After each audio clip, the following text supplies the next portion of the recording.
الليلة بالليل نمشي شارع النيل، قهوة بمزاج انت السكر.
بسم الله الرحمن الرحيم. dhammaan ka soo qaybgalayaasha xafladda sanad guurida 17aad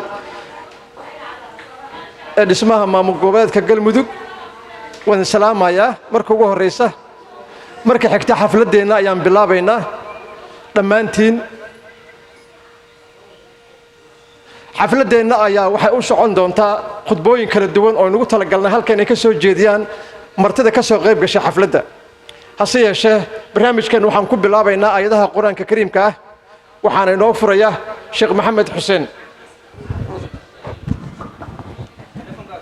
السلام عليكم ورحمة الله وبركاته. بعد السلام أعوذ بالله من الشيطان الرجيم. بسم الله الرحمن الرحيم. والعصر إن الإنسان لفي خسر إلا الذين آمنوا وعملوا الصالحات وتواصوا بالحق وتواصوا بالصبر. صدق الله العلي العظيم. buu mahadsan yahay Sheekh Maxamed Xuseen oo aayadaha quraanka kariimka noogu bilaabay xafladda sanad guurida 17aad ee dhismaha maamulka Galmudug oo ay ka soo qayb galeen dadweyne fara badan oo ku nool magaalooyinka gobolka Iskoone. aad baan idin soo dhaweynaynaa, waan ku mahadsantihiin sida aad nooga aqbasheen ka soo qaybgalka xafladdan oo ku qabanayno magaalada Maalmo. waxaa jira guddi soo qaban qaabiya xafladdan quruxda badan ee aynu caawa joogno. mid ka mid ah gudoomiyaasha guddiga ayaan u yeerayaa si uu halkaas noogu soo gudbiyo warbixinta ku saabsan qaabkii qabanqaabada guddiga iyo hawsha ay mareen. hatta waxaan u yeerayaa Cabduqaadir. waa kow oo wada taqaanaan. Cabduqaadir soo dhawow. بسم الله الرحمن الرحيم. السلام عليكم ورحمة الله وبركاته. مرتدى شرفت له سياسيين أخيارتا وضياشا دقنكا علماء قبلها كامير مانكا دي جي قوين محمد عباس محمد كل واحد يكون سلامة سلامتي إسلامك. السلام عليكم ورحمة الله وبركاته. سلام كدب واحد قالوا مسوي استاجين وحول با ما ركتي وناجا أما حفلة ولا سمينا أيو وحيل هذا هي منصب كذا مناسبة هذا سياس رديت وحن ربع وسوي استاج هل كان إنا أهم بليايو قبله سيد الشرفت له وقتك بدن أجلي جهدي إني قبصنته حفلة دان قروح ده بدن أو سيد أو تعلو أو يوجه رئيسه أمينة أبشر دوره صفية محمد جمعالة حمتي صلاة أوجاس لول داهر سيروق دقة فنين تسودي سعدي علي أحمد آد وما سنتهين وحول باء ما ركت وحى صور لسا أو بيسمنت دمرك مركب وكما سنتهين قبلها حفلة دان قروح بدن نوسو دياري وحاني ذكر جينينا سنة كان سنة كيس ميدان إيمت كبدن أو كقروح بدن إنا نور دكتان هدي إلى هرادو مركا آدي هذا وما سنتي ما سيها قدوم بها قدق قامقابة حفلة هاتن waxaa khadka si toos ah ugu jira madaxweynaha maamulka Galmudug Axmed Cabdi Kaariye Qoorqoor.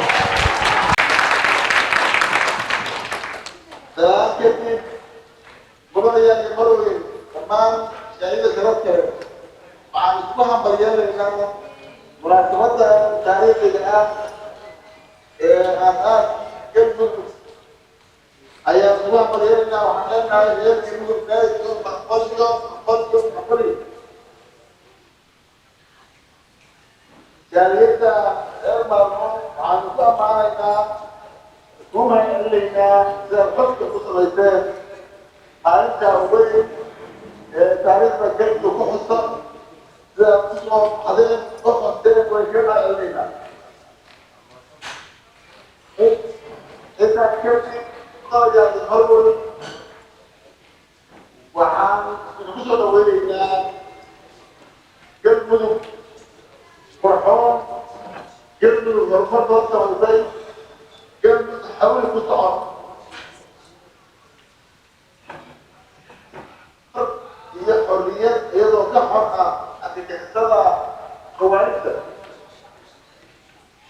وعن نتيجة مالمها توصل على مختلف وقول لكن كما أحفظنا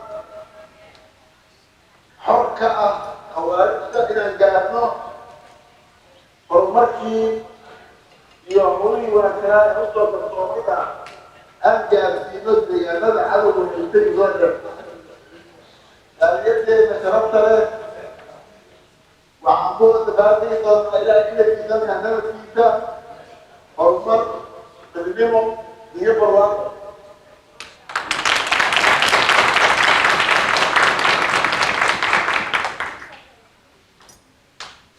waxaan soo daarmaynaa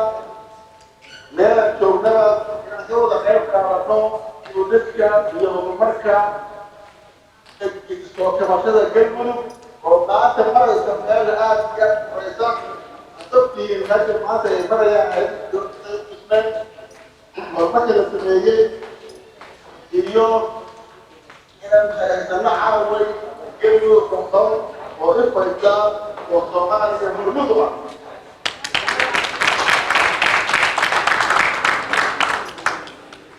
waxaan leenahay aan ka wada qayb qaadano aan gacmaha isxabsanno aan wada gaarno guusha waxaan loo badanaa midnimo wadajir barwaaqo iyo horumar asalaamu calaykum waraxmatullahi wabarakaatu.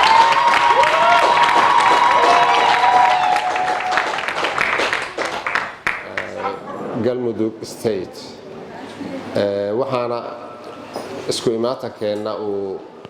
muhiimad u ahaa in aan maanta muujino dabaaldegaas aan kaga dabaaldegayno sanaguuradii 17aad maamulka galmudug oo ahaa mid dhisnaa. Galmudug waxay caan ku tahay bulshooyin kala duwan iyo beelo kala duwan ayaa degan. Bulshooyinkaasna waxay ku wada nool yihiin sifa maaragtay nabadgelyo deris wadaag Soomaalinimo intaba waa ka dhab Galmudug. sidaa daraaddeed markaan eegno in laga duulo xaggan maaragtay soo jireenka galmudug waxa weeye maamul goboleedyada Soomaaliya mid ka mid ah weeye hase ahaatee waxaan oran karnaa dadka maanta halkan jooga waa wada galmudug iyo Soomaali iyo maaragtay deriskaba ah intaba waxaan ku faraxsanahay in nagala qayb qaataan sanad guuradan 17aad aad iyo aad baan idinkaga mahadcelinaynaa arrinkaas waana soo dhaweynaynaa inaan maanta halkan wada joogno anagoo ah bulsho reer maalmo ama iskoona Sweden waana mahadsantihiin dadka sharafta leh oo maanta ka soo qayb galay casuumaadan sharafta leh oo sanad guuradii galmudug waxaa la aasaasay 2006 bishii Agoosto 14keedii ilaa iyo maantane marxado sida loo sheegay marxalado waaweyn oo culus oo dhib badan ayay soo martay ugu horreyn horta waxaan u mahadinayaa dadka Soomaaliyeed ama gabdhaha Soomaaliyeed oo maalmo degan oo xafladan quruxda badan noo aas-aasay oo isku keenay aad iyo aad ay u mahadsan yihiin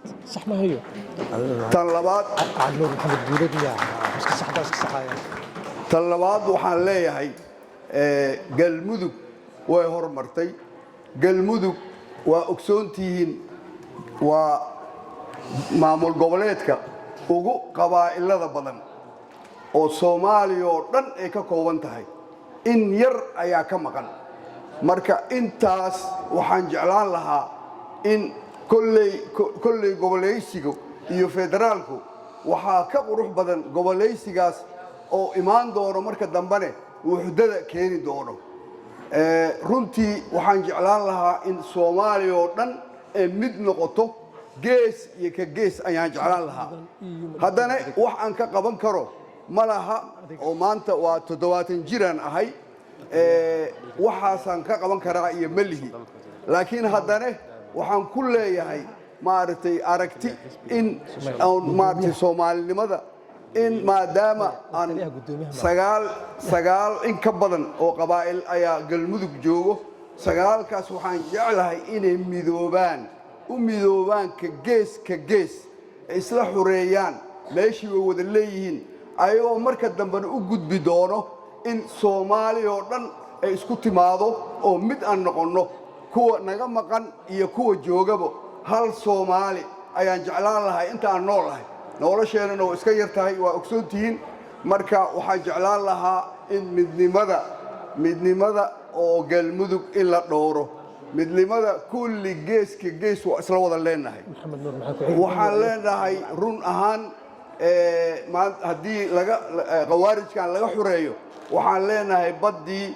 birigii xoolihii wax walbo way ku dhan yihiin galmudug oo xur ah ayaan jeclaan lahayn oo noo noqoto maaragtay horseed una horseedo in Soomaaliya oo dhanne ay isku keento ay wada midoobaan marka waxaan jeclaan lahaa runtii maxay ahayd wax way soo martay laakiin inta harsan ilaahay maaragtay ha u dhammaystiro waa maqlaysiin madaxweynihii oo maaragtay galmudug sida uu hadlayay wasiirka waa arkaysiin dadka kale oo sharafta leh oo senatorada ka hadlayeen waa u jeedeen marka intaba waxay u socdaan wanaag in Soomaalinimadii la adkeeyo la waxeeyo la hormariyo oo maaragtay si casri ah loo hormariyo marka waxaan ka codsan lahaa aan ka bilaawno magaaladan maalmo aan degannahay aan ka bilaawno galmudug intii u dhalatay iyo intii Soomaali oo dhanbo in la isku keeno oo Soomaalinimada la mideeyo caruurteena aan barno iskuulaadka aan ku barno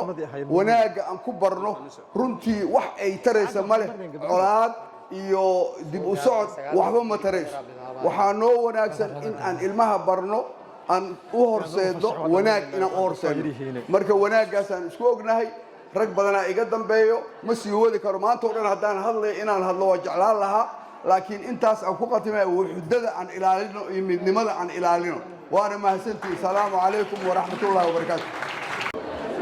marka hore waxaan halkan hambalyo weyn iyo salaan iyo markaas uga dirayaa gabdhaheena Soomaaliyeed oo ragga qaarkiisa oo iga horreeyay halkan ay ku sheegeen inay soo qaban qaadeen xafladan waxaan sheegayaa inay gabdhaheena yihiin tiirka Soomaaliya ay ku taagan tahay taasi waa midda kale maadaama anigu macallin waxaan inta badan jecelahay inaan dhinaca markaasi aqoonta ka hadlo Soomaaliya runtii anigu waxaan qabaa inay tahay waxa kaliya lagu horumarin karo aqoon marka haddaanay aqoon jirin runtii adduunkan aad u jeedaan waxa horumarka gaarsiiyo waxa weeyaan aqoon waxa iskaashaday muruq iyo aqoon iyo dhaqaale oo la isku biiray ayaa markaasi ummadda ay ku horbartaa marka haddii aynu nahay ummadda Soomaaliyeed waxaynu anigu aad iyo aad uga arradanahay dhinaca aqoonta laakiin wixii markaasi bini aadan ku noolaan lahaa oo dhan dhulkeen Ilaahay waa ku maleeyo haddii ay ku marka loo fiiriyo wadamada kale tan aan ku noolnahay anaga research ahaan ama markaasi hantida maguurtada ah ee aan haysano hadday bad noqoto hadday beer noqoto iyo hadday xoolo noqotoba waa ka fiicanahay laakiin waxa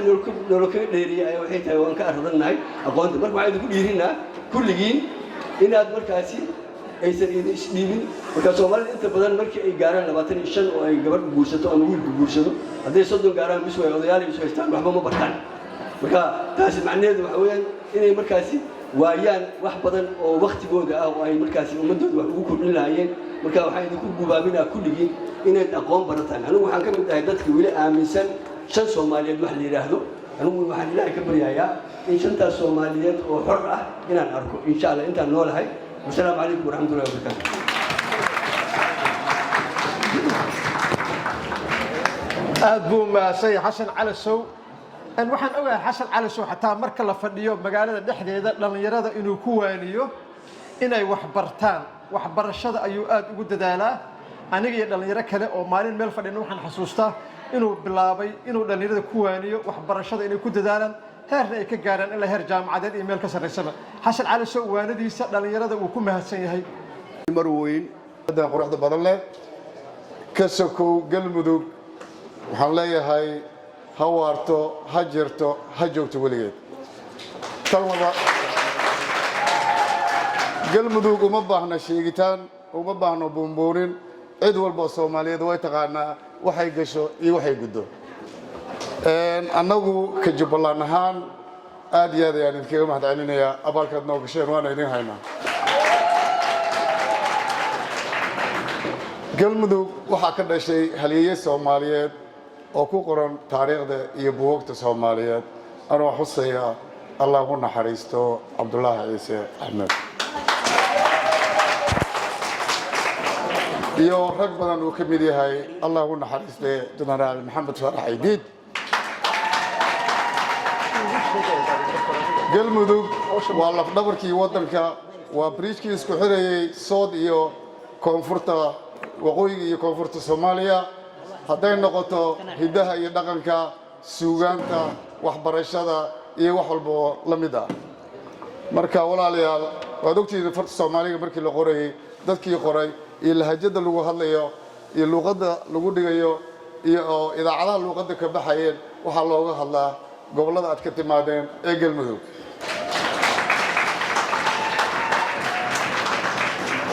aad iyo aad ayaan idinkaga mahadcelinayaa sida sharafta aad noogu casuunteen maanta waxaan leeyahay mar labaad iyo mar saddexaad galmudug shacabkeeda dawladdeeda madaxweynaheeda ilaahay ha idinla garab galo dadaalka aad wadaan iyo sida loo wado xoreynta khawaariijta dalka ku habsatay maanta galmudug sidii naloo sheegay waxaa ku sugan madaxweynihii jamhuuriyadda Soomaaliya excellent xasan sheekh maxamuud waa nin aynu taageersannahay ilaahay ha la garab galo annaguna waxaa naga rabaa inaan soo dhaweyno insha Allah hiil iyo hoo way la garab istaagaa madaxweynaha jamhuuriyadda federaalka Soomaaliya excellent xasan sheekh maxamuud aad iyo aad ayaad mahadsantihiin waqtiga oo gaaban waan soo gaabinayaa ilaahay ha la garab galo galmudug قولي قونيمو عليكم ورحمة الله وبركاته بسم الله الرحمن الرحيم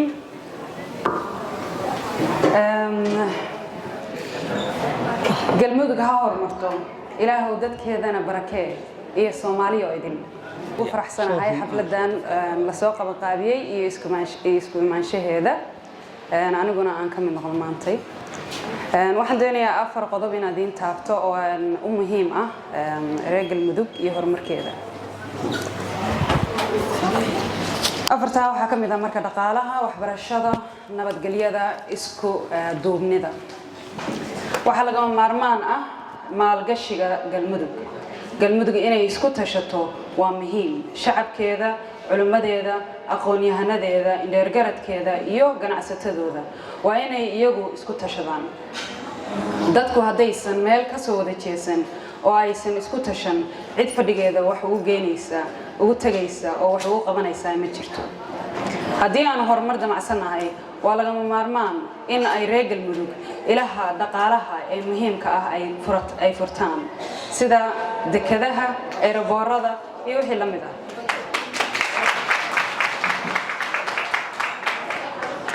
walaalayaal galmudugnimadu waa muqaddis galmudug waa Soomaali si gaar ahna ay u sii tahay xubin Soomaaliya aad ugu muhiimsan Soomaaliya waa la qaybiyay sidaan ognahay oo hadeerna aanu maqalnay oo waxa weeyaan waxa loo kala qaybiyay maamul goboleedyo kala duwan taas oo runtii ay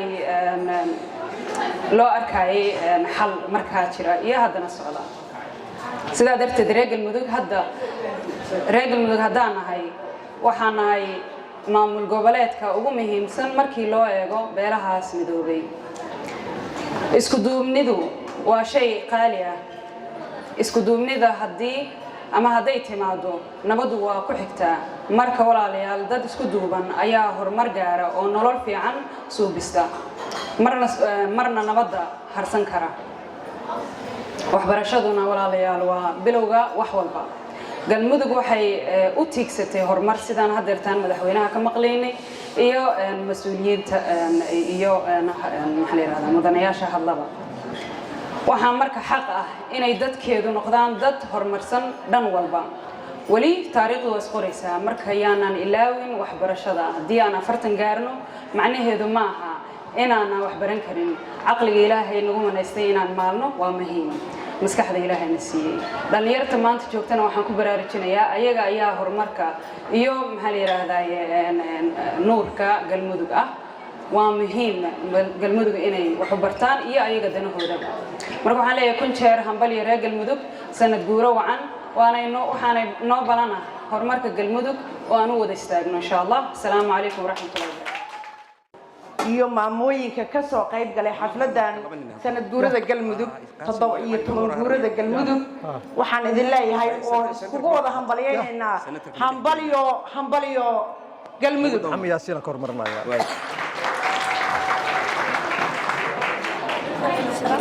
galmudug waa guri haliyey gob garashale baa ku dhaqan geesiyaal taariikh lahoo gobonimada u dagaalamiyo gurigii nabadaan u qiray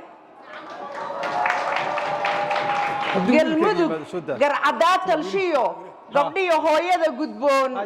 iyo wixii la socdaba gaarida haween baa lagu gartaa galmudug gayi nabada weeye guunyiyo geel lagu dhaqdiyo gocosiyo goon baa lagu gartaa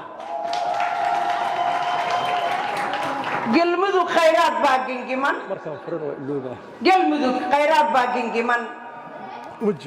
burjiko gobol laga heliyo gaas iyo baasiin iyo shidaalba iyo dahabka ceeriin baa gingiman galmudug guul iyo gobonimo ilaahay nabadda ha u waariyo allaha xoreeyo ilaahay ha ka dulqaado qolooyinka ummadda horumarka iyo nabadda u diidan walaalayaal khudbad fara badan kuma soo talagelin waxaan leeyahay anisu weheshano walaalayaal aan wada jirno walaalayaal anisu weheshano walaalayaal aan wada jirno walaalayaal galmudug guul iyo gobonimo galmudugna ah cali nuur maxamed guuleed cali nuur soo dhawow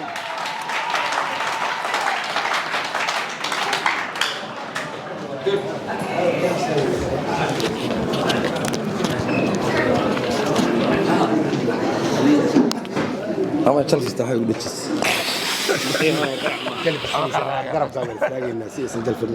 السلام عليكم ورحمة الله وبركاته لما وين السلام يا كسوق يقول يا شا صوماليات انت مرتدعة يا انت رير قلمدوغة لما انت وحين نقول سلامة إسلامك السلام عليكم ورحمة الله وبركاته نبا واحد لقى شيء واحد نبا تشوفنا تشني حرقة وقلت لي عاون تجمع صلاة واحد نبا لقى واحد كسر دعها هي مامور قولادي أنا وحوق ولا خينه دبل دقة هي بدلان تبلان هي أرجيسة والبلعاء والقلمدو لقى هي كسر دعها القلمدو يا البلعاء والقلمدو دبل دقة waxaan kala ku sii faraxsanahay Allah garab istaaga ninka la yiraahdo Axmed Qoorqoor kaliya marka taageersanaa maalmo kaliya caawana inta dhan baa taageersan hanooda hajirada galmudug laba qodob bay u baahan tahay uma baahna mashxarad iyo ololood galmudug waxay baahan tahay laba qodob labada qodob u baahan tahay waxa weeye nabadgelyo iyo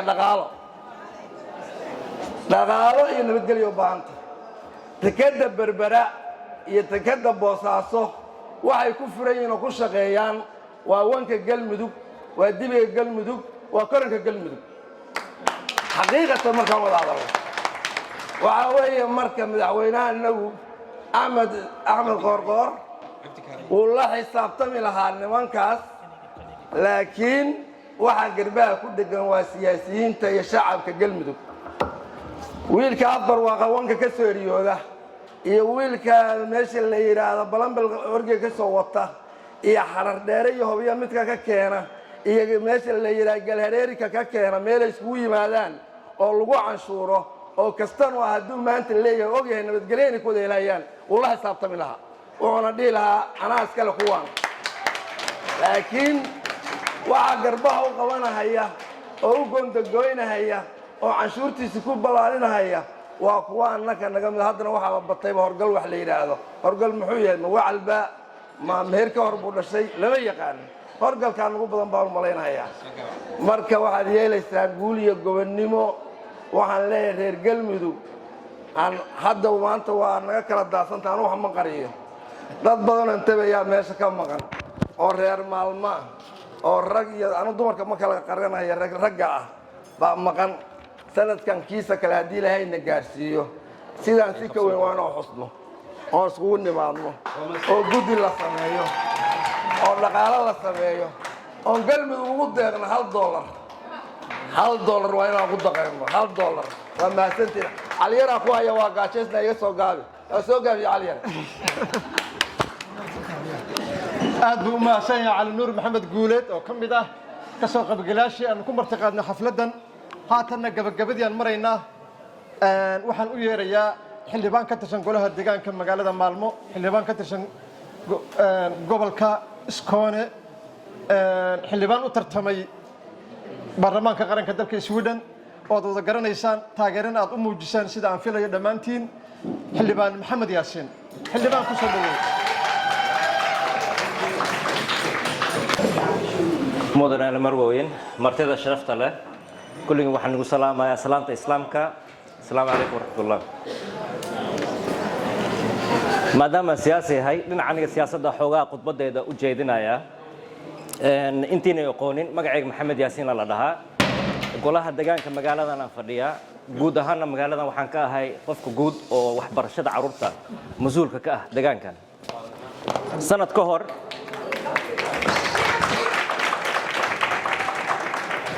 مثلاً سنة كهر ونهار تاجنا عدكينا رادنا إيه عدكينا أي سيسان إلهي ما هذا لكن أودينا عدك سأكون بحسان أمانة نجهر تاجنا مضحنا مجال هذا عن كم يدهاي هذي عد سي سوماليين وكل جواد سيسان لكن هذا سيفه فهيو ما هذا علم جار وحسينا يا سومالي ذا وبرشة أو كتمت قلمدك جارهن أما أنت حفلته أو سيف عن دور الشدة أو غيب قاطع سوماليين أنت وجادان مهم ويان هذا وجود بو سنة جورنا حفلة نقول حد بدنا تضبط توانات أما أنت سكون نمد صدق وحنا كأورن لها مد كوبا دورنا وحويان هذا في ريست ما أنت قلمدك سياسيين تمانتا مدحوينها حقينك أفيانك برلمانك يسياسيين تودا هذا في رئيس بيد السياسة تمانتا قل مدق واد آدي قد جنتهاي واحد خلاف مجرى تصلح كينا سينك نقوم مشغولين أنا هن واحد أو هرمركة دجانك لفتقول تاس السياسيين تودا سياسيين تقل من واحد كله آدي أقوم هالسنتين هرمركة أسمين يسين واتصال والله بهاي أو دجانك ندن وجرته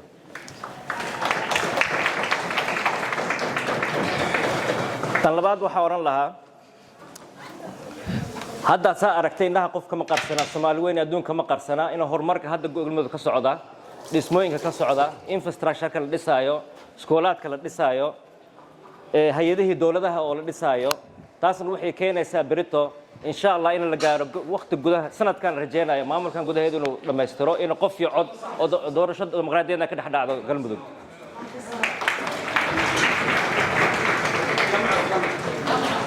صدحات هذا هو القلق السعودة دجان كساء أجنهاي وحيرة لمن كقواري دين تاها والشباب تاها كوان كنود سارين هوش صدق طالع أنك أنت حقنا جوجنا والضل كان جوجنا قرق ما قاضينا لكن جيبك إن شاء الله قعدت نقلين كرنا يمورال سبورت إن سينا آدي مهم أطهاي برا المالمو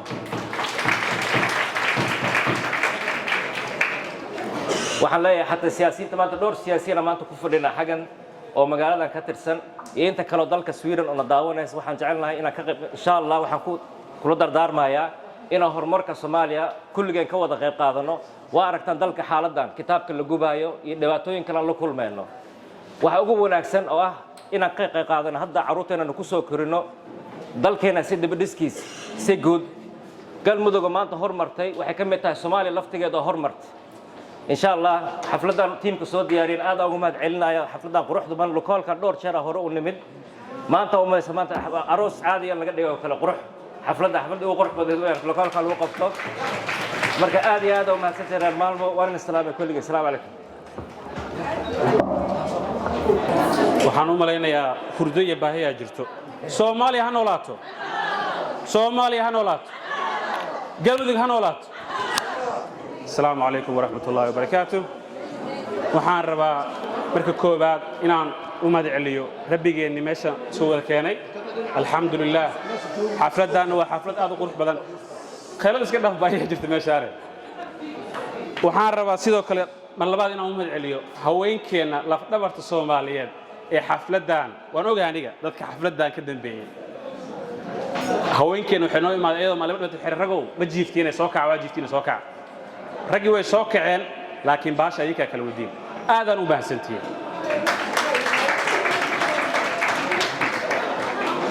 sida la socotiin galmudug waxay wadaa horumar aad u fiican aad iyo aad waa la socotiin meeshay ka bilaabatay meeshay hadda marayso waxaa noo dhibna hadda laba degmo ee kuwan khawaarijta inay haystaan oo ma dhow aan xoreyn doono ma dhowna insha Allah waxaan rajaynaynaa مدن وحرجينا إن شاء الله قدين لبي إلا يهوبيو إلا عمر دونه سي يا أمان واه هل جن كهذا كسر الجلمد بالعصب معهن ومدي إسرائيل أفرتني سيد حد وقف ديستي سري صومالي يا صومالي الله حرين لها ومدة مدين تينا إن شاء الله مرلبات gobolada dhexe iyo galmudug ay ka bilaaban doontaa galmudug qabiil kaliya ma dago sida la socotiin galgaduud kaliya waxa degta 14 beelood mudugna waa la socotiin inta hiiraan degta insha Allah mid galmudug waa mid Soomaaliyeed mid qabiileed ma ahan waxaan rabaa inaan u mahad celiyo dawladda uu hogaamiyo Xasan Sheekh oo hadda asbuucii hore ka furtay bangigi laanta bangiga koobaad ee laga furo maamul goboleed ka furtay Dhuusamareeb waxaan leenahay ku maasantihiin badana waxaan rajaynaynaa in laga wada furo maamul goboleedyada Soomaaliyeed ayaa rajaynaynaa marka labaad waxaan rabaa inaan la hadlo qurbo joogteena aan dhaho aan kacno ma ahan inaad Soomaaliya la aado la dhaho qabiil iyo dhaxal wax ku soo qaada waa inaad dhahdaa waa inaad isweydiisaa galmudug iyo Soomaaliya maxaad u qaban kartaa ha weydiin Soomaaliya iyo galmudug waxay ku qaban karto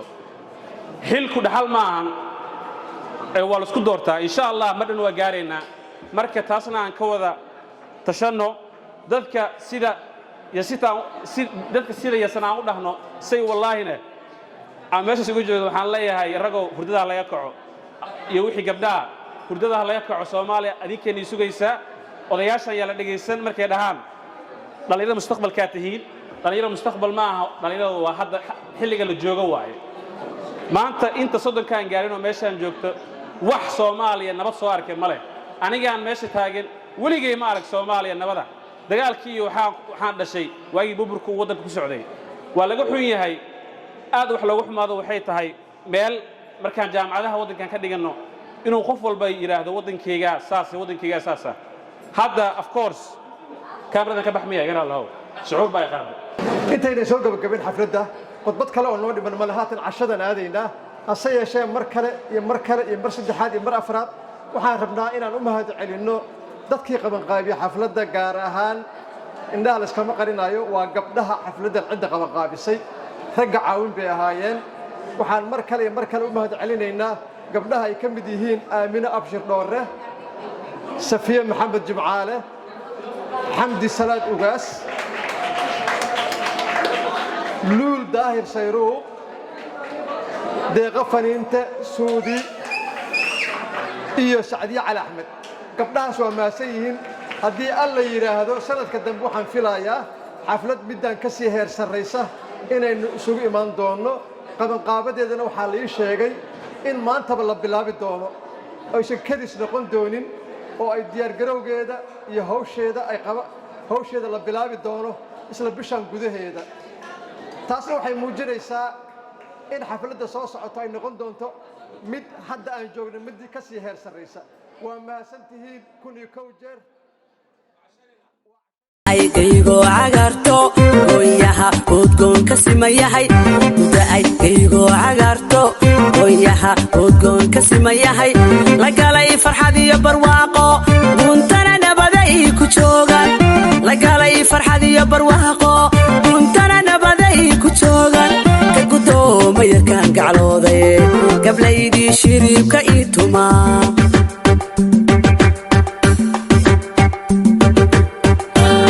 aygaygo cagarto gooyaha udgoon ka simayahay aygaygo cagarto gooyaha udgoon ka simayahay la galay farxad iyo barwaaqo guntana nabaday ku joogan la galay farxad iyo barwaaqo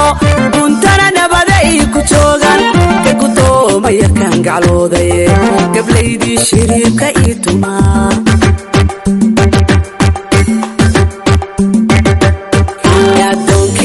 hareeriyo diriyo ku garaadsaade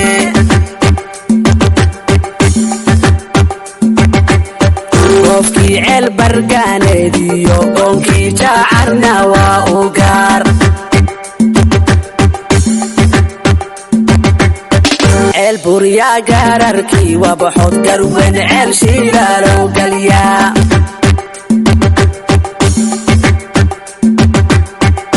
fiihi dararaw iyo gambaalow geelku dhaqahaa raggii gortow xal guracmo loo geen jiray garalkow galyaa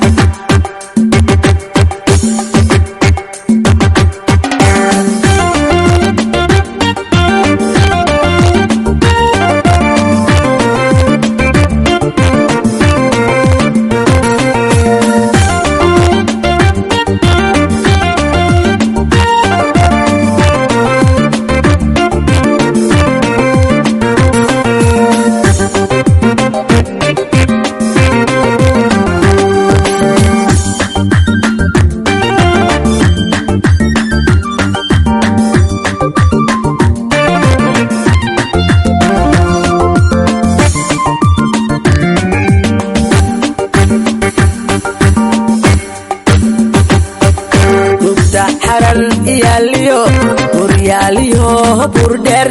gubta xarar iyaaliyo guryaaliyo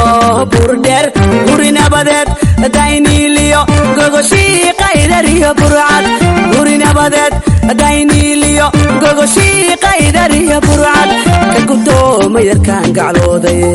gablaydii shiriibka ii tumaa